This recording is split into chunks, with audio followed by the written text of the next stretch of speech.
श्री महाप्रज्ञ गुरवे नमः। जिसके सांसों में रहता है शाश्वत शांति का स्पंदन, उस महाप्रज्ञ को वंदन, उस महाप्रज्ञ को वंदन। सत्य अहिंसा अनेकांत को अर्पित जिसका तन मन, उस महाप्रज्ञ को वंदन, उस महाप्रज्ञ को वंदन। जिसके सांसों में रहता है शाश्वत शांति का स्पंदन, उस महाप्रज्ञ को वंदन, उस महाप्रज्ञ को वंदन।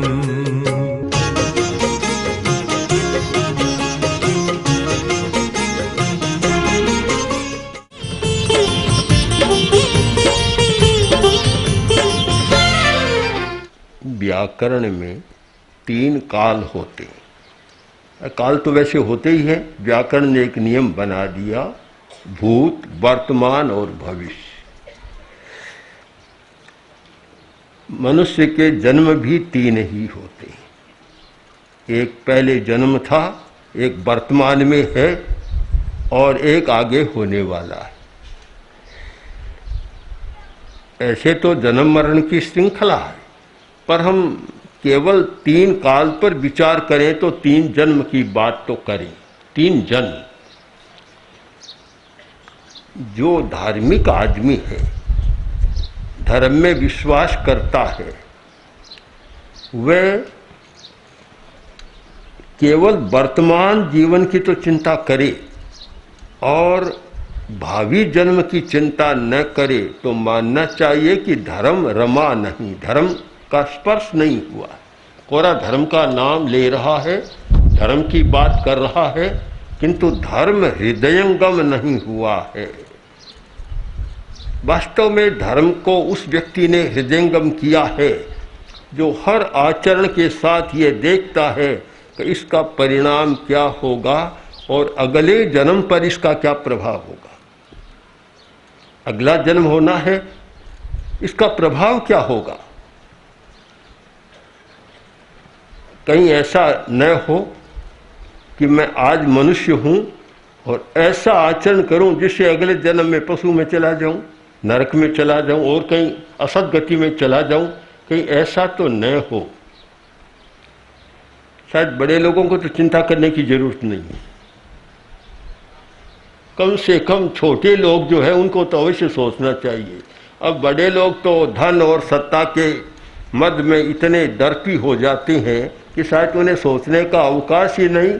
और वे क्यों सोचे, उनको लगता है कि न मरिष्यामि, मैं कभी मरूंगा ही नहीं, अमर हूँ, अमर भये हम न मरेंगे। आनंद घन जी का जो महात्मा गांधी अपनी प्रार्थना में दोहराते थे, अमर भये हम अब न मरेंगे। अरे नहीं मरेंगे, जब तुम आत्मा की सन्निधि में चले जाओ, आत्मा को पहचान लो, तब तो कह सकते हो हम नहीं मरेंगे, मैंने आत्मा को पा लिया। पर शरीर में रहने वाला व्यक्ति कहे कि मैं नहीं मरूंगा, ये तो कभी संभव नहीं है।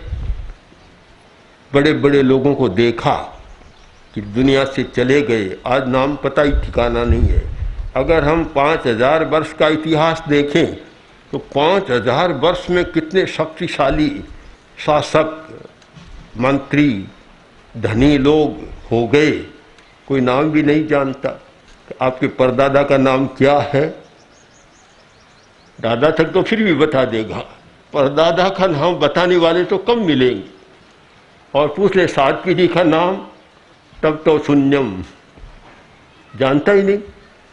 तो भला 100-200 वर्ष की बात को भी हम पूरा नहीं जानते तो 5000, 10,000 वर्ष की बात का तो पता ही नहीं, क्या कितना हुआ, क्या हुआ, कुछ पता नहीं रहता।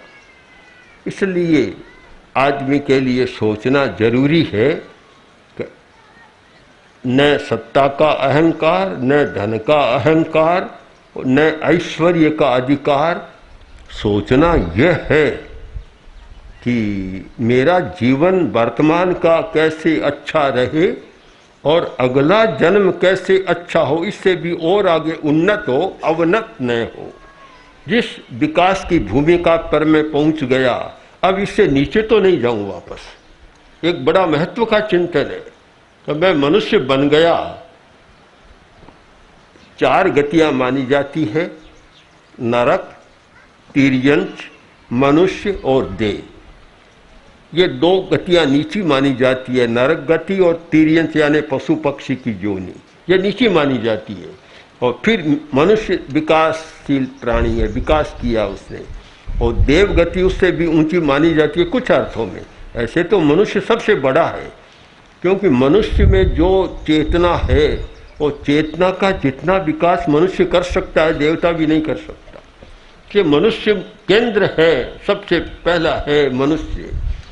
तो उसे सोचना है कि मैं ऐसा कोई आचरण न करूं जिससे मुझे नीची गति में यानी नरक और पशु योनि में जाना पड़े। एक धर्म का बड़ा आधार बनता है, धार्मिक कहलाता है, धर्म को मानता है, और इस बारे में कभी चिंतन नहीं करता, आचरण कभी अच्छा नहीं करता, जो आए सो कर लेता है, बस जो भी आया सो कर लिया। कुछ पागल ऐसे होते हैं कि जो आया सो कर लिया। हमने एक आदमी को देखा सुना है, चूरू जिला में एक गांव में एक आदमी था, पागल बन गया था। उसका पागलपन इतना ही था, और पागल नहीं था, इतना पागलपन था कि कोई आदमी छेड़छाड़ करता और पीछे से आकर मुक्का मारता तो आगे चलता उसके वह मुक्का मार देता। वह ये नहीं देखता किसने मारा, कोई जरूरत नहीं, आगे चलता उसके मुक्का मार देता। पागलपन है एकदम। तो ऐसा पागलपन न हो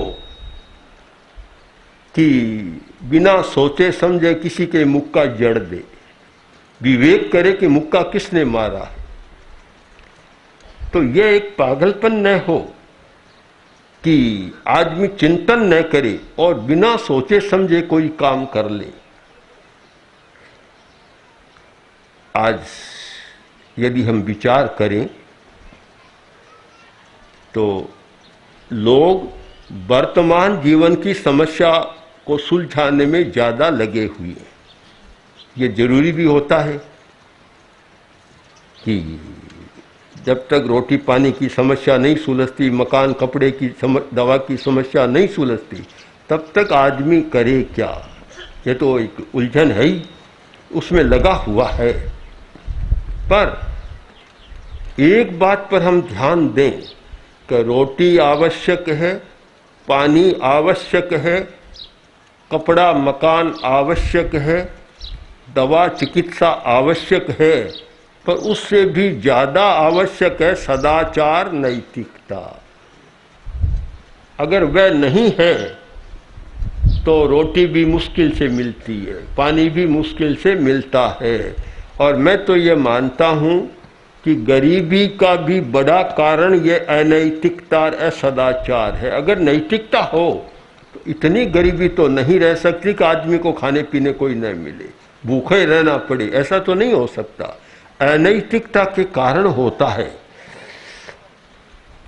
राजीव जी जब प्रधानमंत्री थे, आचार्य तुलसी दिल्ली में थे, अनुव्रत भवन में हम ठहरे हुए थे, वे दर्शन करने आए। काफ़ी बातचीत हो रही थी। बातचीत के दौरान राजीव जी ने कहा कि आचार्य श्री, हमारी एक समस्या है कि हम गरीब आदमी के लिए 1 रुपया देते हैं तो उसके पास 15 पैसा पहुंचता है। ये बड़ी समस्या है। बीच में गायब हो जाता है इतना। तो ये तो पुरानी बात हो गई, अब तो 15 नहीं, आज होते तो कहते 5 पैसा पहुंचता है। बड़ी समस्या है, बीच में सारा चट हो जाता है। जब तक नैतिकता नहीं है, समस्या को सुलझाया नहीं जा सकता। सदाचार बहुत जरूरी है, और सदाचार व्यापक बने तो फिर गरीबी नहीं रह सकती, इतनी रह नहीं सकती। सारा कोण बदल जाएगा देखने का, सोचने का। मैंने तो देखा है कि जब जब हम दिल्ली बॉम्बे, कलकत्ता, जब कहाँ गए जाते हैं, मद्रास, बेंगलोर, सब भी बड़े शहरों में जाते हैं, तो दिल्ली में भी हमने देखा, सब जगह देखा, एक और तो अट्टालिकाएं आकाश को छू रही है। आजकल बहुमंजिले मकान बहुत बनते हैं, मल्टी स्टोरी बिल्डिंग्स बनते हैं, तो आकाश को छू रहे हैं। और थोड़े आगे गए और उसके नीचे ये झुग्गी झोंपड़ियाँ देखी, तो मन में आया कि क्या कहते हैं स्वर्ग और नरक होता है, यही तो नहीं है स्वर्ग और नरक। एक और देखो तो स्वर्ग जैसा दृश्य दिखाई देता है, दूसरी ओर देखो तो गंदगी, पानी, हमने देखा वहाँ दिल्ली में कि गंदगी है, पानी है, कीचड़ है, मच्छरों का तो कोई शुमार नहीं, मक्खियाँ तो भिन भिना रही है, और उसके बीच में झोंपड़ी बांधे लोग बैठे। ये क्यों? इसका कारण ही है कि सदाचार का विकास नहीं है। यदि सदाचार का विकास हो, सत आचार, अच्छा आचार मनुष्य का हो, तो शायद ऐसा नहीं हो सकता। उसमें संवेदना होती है, करुणा होती है। एक दिन हम लोग हिसार में थे, सर्दी का मौसम था, मुझे कुछ ज्वर हो गया, तो दिन भर में डॉक्टरों का तांता लग गया। मैं परेशान हो गया कि बार बार डॉक्टरों को मत बुलाओ, पर हिसार में तो बहुत डॉक्टर है, बड़े बड़े डॉक्टर हैं, चिकित्सा की बहुत सुविधाएं हैं। एक व्यक्ति किसी को लाया, दूसरा किसी को लाया। तब मन में चिंतन आया कि हम 2 दिन पहले ही जिस रास्ते से आए हैं, जिंदल का जो कारखाने हैं, और बहुत बड़ा उद्योगपति है जिंदल, उसके कारखानों से उधर से आए हैं, और रास्ते में उधर झुग्गी झोंपड़ियाँ थी। तो मन में सोचा कि वे लोग झोंपड़ियों में रहते हैं, मच्छर जरूर काटते होंगे, और किसी को मच्छर काट जाए, बुखार हो जाए, तो क्या कोई वहाँ डॉक्टर जाता है क्या? एक बड़ा प्रश्न है, समस्या है कि सदाचार को हम व्यापक संदर्भ में समझने का प्रयत्न करें। एक सदाचार का दर्शन होता है, दृष्टिकोण होता है कि सदाचार क्या, कि उसमें करुणा जागे, संवेदनशीलता, संवेदनशील बन जाए। राजस्थान के मुख्यमंत्री ने अभी कुछ दिन पहले कहा था कि समाज में संवेदनशीलता कम हो रही। दूसरे दिन वह पढ़ा और मैंने अपने वक्तव्य में कहा कि मुख्यमंत्री ने सच्चाई को तो प्रकट किया, तो इससे आगे बढ़े कि संवेदनशीलता समाज में आए कैसे। प्रश्न तो ये हमारे सामने, संवेदनशीलता कम है ये तो हम जानते हैं, करुणा कम है, क्रूरता जितनी है करुणा नहीं है, क्रूरता तो बहुत ज़्यादा है, पर संवेदनशीलता कैसे आए, प्रश्न तो यह है, क्रूरता कैसे कम हो। अगर आप पैसे की ओर जाए, पदार्थ की ओर जाए, तो संवेदनशीलता कभी नहीं आए। पहाड़ और पहाड़ में चट्टानें, शिलाएं, पत्थर हैं, अगर कोई नंगे पैर चले और लोही न आए, कैसे संभव है? कठोर है, क्रूरता है। नंगे पैर चले और पैर में कांटा न चुभे, ये बबूल की सूल न चुभे, कैसे संभव है? पैसा और पदार्थ उसकी प्रकृति है कि क्रूरता पैदा करता है। सत्ता भी क्रूरता पैदा करती है, अधिकार भी क्रूरता पैदा करता है। अधिकार मिल गया और क्रूर न बने, आश्चर्य मानना चाहिए। पैसा बढ़ गया और वह क्रूर न बने तो भी आश्चर्य मानना चाहिए। अधिकार आ गया और क्रूर न बने, आश्चर्य मानना चाहिए। अधिकार वाला नीचे रहने वालों को ऐसा मुंह तोड़ जवाब दे देता है कि कुछ सोचता ही नहीं। कोई कर्मचारी अपने मैनेजर के पास गया और बोला कि सर अवकाश किस लिए? कि मेरा एक संबंधी मर गया, मुझे जाना है। कि तुम्हें तो बार बार बस संबंधी मरते रहते हैं, कब कब जाओगे? यहाँ छुट्टी कब कब बार बार मिलेगी? छुट्टी कैसे मिलेगी? नहीं दी छुट्टी, 2-4 दिन बाद टेबल पर एक तार पड़ा है, उसमें लिखा था मैनेजर की माँ मर गई। चेहरा उदास हो गया और बोला कि मैं अब छुट्टी पर जा रहा हूँ। उसने पूछा सर क्यों? कि माँ मर गई।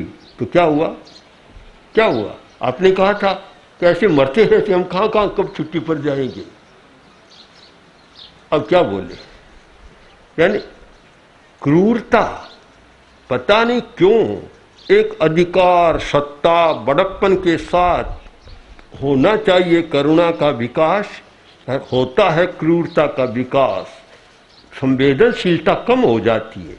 ये क्यों सूखती है, एक बड़ा अन्वेषण का विषय है और शायद वैज्ञानिक लोग भी इस पर खोज करें कि अधिकार और बड़प्पन जिसको हम कहते हैं, आते आते उसके साथ साथ क्रूरता भी आ जाती है, आती है। मैंने एक भाई से कहा कि तुम अपने साथ जो कर्मचारी हैं उनके साथ मृदु व्यवहार किया करो, मीठा मधुर व्यवहार किया करो। बोला महाराज आप क्या कहते हैं, इससे तो काम ही नहीं चलता, कोई काम ही नहीं करेगा। जब तक डांटते नहीं है, कड़ा नहीं बोलते, गरजते नहीं है, गरजे बिना कोई काम ही नहीं करेगा। ये धारणा बना ली कि गर्जना जरूरी है, बरसना जरूरी है। आदमी जब गुस्से में आता है ना तब गरजता है। सुकरात की पत्नी, सुकरात तो बड़ा दार्शनिक हुआ है, और पत्नी बहुत गुस्सेल थी। इतना गुस्सा आता था कि वह गरजती भी बरसती भी थी, दोनों जानती थी। एक दिन सुकरात देरी से आए। वह रोज कहती कि आप देरी से मत आया करो, देरी से आओ तो मैं आपको डांटूंगी एकदम। अब दार्शनिक आदमी था, तत्ववेत्ता था, कोई तत्व की चर्चा हो जाती तो सुकरात तो वहाँ रह जाते। एक दिन बहुत देरी हो गई, देरी से आए, आते ही बस मैं गर्जना शुरू हो गया, गर्जा शुरू हो गया, खूब कहा, खूब बोली। आखिर तो भी गुस्सा शांत नहीं हुआ। जब आदमी को गुस्सा आता है, जब तक शांत नहीं होता उसमें पता नहीं क्या कर देता है। पहले तो खूब गर्जारव किया, मैं गाजा, खूब बकवास की, गालियां दी, बका, फिर भी शांत नहीं हुआ। तो एक बाल्टी पड़ी थी पानी से भरी हुई, वह बाल्टी लेकर सिर पर पानी उंडेल दिया। सुकरात हंसे, बोले कितना अच्छा, देखो आज बादल पहले तो गरजा और अब बरस भी गया। ये सब होता है कारण कि क्रूरता बढ़ जाती है। यदि क्रूरता न हो तो सदाचार का विकास हो सकता है। करुणा के बिना सदाचार का विकास नहीं हो सकता, संवेदनशीलता के बिना विकास नहीं हो सकता। जब यह चेतना जाग जाए कि मैं जिसके साथ ऐसा व्यवहार कर रहा हूँ या कर रही हूँ, सामने वाला भी मेरे जैसा ही आदमी है, वह भी चेतनावान है, संवेदनशील है, मैं उसके साथ कैसे व्यवहार करूँ, ऐसा न करूँ कि उसको पीड़ा पहुँचाऊँ। ये चेतना जब जाग जाए तो शायद ऐसा नहीं कर सकता। और ऐसी चेतना का जागरण ही वास्तव में धर्म है। ये धर्म कोरा एक रूढ़िवाद, कर्म कांड, क्रिया कांड, यह तो एक हमने ऐसा अपने आप को संतोष देने के लिए कभी दिन में चाहे सो करो और शाम को या सुबह जाकर वह कर लो। जैसे सूरदास ने लिखा है, सुंदर लिखा कि प्रभु मोरे अवगुण चित्त न धरो, समदर्शी है नाम तिहारो, चाहो सो पार करो, प्रभु मोरे अवगुण न चित्त न धरो। अगर दूसरे दिन नहीं करे तब तो ठीक है, रोज बुराई करते चले जाओ, रोज सामने जाकर प्रभु के सामने प्रार्थना करो, प्रभु मोरे अवगुण चित्त न धरो। ऐसा लगता है प्रभु जैसा बोड़ा कोई आदमी नहीं। वैसा रोज तो बुराई करो, रोज माफी मांगते चले जाओ। माफी तो तब मांगो यह संकल्प हो कि कल मैं यह नहीं करूंगा। याणिम नो जमहम पुब्ब मकाशी पमायेणम, महावीर की वाणी है। याणिम नो, अब मैं वह काम नहीं करूंगा। जम हम पुब्ब मकाशी पमायेणम, जो मैंने पहले प्रमादवश किया अब वह आचरण नहीं करूंगा। वह आदमी माफी मांगे तब तो ठीक बात है, बुराई भी करता चला जाए और रोज बुराई को साफ करने के लिए माफी भी मांगता चला जाए, तो ऐसा लगता है कि धर्म और भगवान ही दुनिया में सबसे ज्यादा भोले हैं और तो सब होशियार आदमी है। हमारी भी एक घटना है कि एक दिन मुनि जी के पास एक भाई आया, आकर बोला महाराज मंगल पाठ सुना। जो लोग जाते हैं शुभ काम के लिए मंगलिक सुनते हैं, बड़ा पवित्र मंगल है, बड़ा कल्याणकारी है। मुनि जी ने पूछा कहाँ जा रहे हो? कि नहीं जा तो नहीं रहा हूँ। तो फिर मंगलिक कहनी आज कोर्ट में जाना है, केस है, कोई मुकदमा चल रहा है, कोर्ट में जाना है। तो मुनि जी ने पूछ लिया ये तो बताओ मंगल पाठ सुन रहे हो सच्चा है झूठा? कि महाराज आपसे तो क्या छिपाऊँ, है तो झूठा, मैं ऐसा मंगल पाठ सुनाओ कि फतेह हो जाए। अब धर्म का कैसा उपयोग हो रहा है देखिए आप। ये धर्म जब है तो उससे बहुत कल्याण नहीं हो सकता। धर्म का यह रूप बन जाए कि बुराई को छिपाने के लिए, झूठ को छिपाने के लिए धर्म की आड़ लेते रहें और धर्म भी करते रहें, ये ऐसा ठीक नहीं है।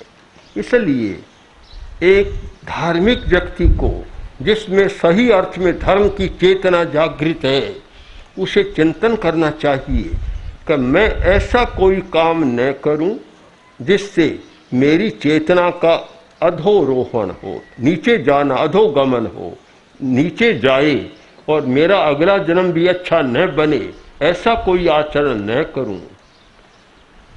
एक धर्म की चेतना को जगाने का और सदाचार के विकसित करने का एक महत्वपूर्ण सूत्र है कि अगला जन्म मेरा कैसा होगा। एक केंद्र है, इस कांटे पर सुई टंगी हुई है तो ठीक घूमेगी कि मेरा अगला जन्म कैसा हो। प्रतिदिन सोचना चाहिए, कोई प्रार्थना करे तो यह प्रार्थना कि प्रभु मेरा अगला जन्म उन्नत हो, इससे नीचा न जाए। यह प्रार्थना बहुत काम की है और उसके लिए सदाचार जरूरी है। सदाचार के बिना ऐसा होता नहीं। स्थानांक सूत्र में बतलाया गया है पशु योनि में जाने के 4 कारण हैं। उनमें एक कारण है कूड़ तुल्य कूड़ माणे, झूठा तोल माप करने वाला मर के पशु योनि में जाता है। अब जो यह इस बात को जानता है उसका आचार जरूर बदलेगा कि मुझे पशु नहीं बनना है, मुझे पशु नहीं, जो मनुष्य बन गया, इतना विकसित हो गया, मेरी चेतना इतनी विकसित हो गई, अब मुझे नीचे तो जाना ही नहीं है। यह संकल्प जिसका बन गया उसका आचार भिन्न प्रकार का होगा। और जिसका यह है अगले जन्म की चिंता नहीं कि बस इस जन्म में जितना लाभ उठाना हो उठा लूँ, जितना कमाना हो कमा लूँ, जैसे तैसे कमा लूँ, कोई चिंता की बात नहीं, मुझे तो नंबर 1 बनना है। उसका अगला जन्म मान लो अच्छा होने वाला नहीं है, वह सोचता भी नहीं है और उसे धार्मिक मानने में भी सिद्धांततः कठिनाई होती है। वह कैसा धार्मिक आदमी जो अगले जन्म की बात नहीं सोचता। ओम श्री महाप्रज्ञ गुरवे नमः।